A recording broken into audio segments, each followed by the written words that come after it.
আজকে আমি কলেজে গেছিলাম। কলেজ থেকে আসার পরে ভালো লাগছিল না। তারপরে আপনার ভাইয়ার বললাম যে, "একটু বাইরে নিয়ে যাও।" তা সে বলল, "ঠিক আছে চলো গুছাই নাও, বাইরে যাচ্ছি।" তো বাইরে যেয়ে দেখলাম বার্গার রইছে। তো বার্গার খেলাম। তার পাশে দেখলাম টুপি বিক্রি করতেছে। টুপিগুলো ভালোই দাম বলছিল, তা আমি আর নিইনি। কারণ বাসায় ছিল বলে, আর বেশি দামও বলছিল, তাই আর নিইনি, দেখে চলে আসলাম। তারপরে কসমেটিক্সের দোকানে আসলাম।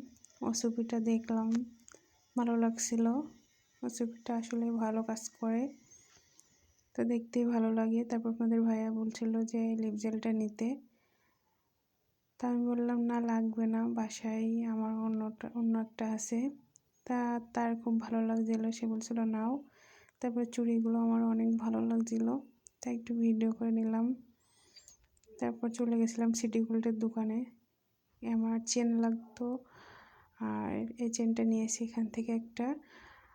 আর চুড়ি লাগতো, তার চুড়িগুলোর অনেক দাম বলছিল, তাই আমি আর ওখান থেকে নিইনি, মানে সবসময় পরার জন্য, তা আমি আর নিইনি।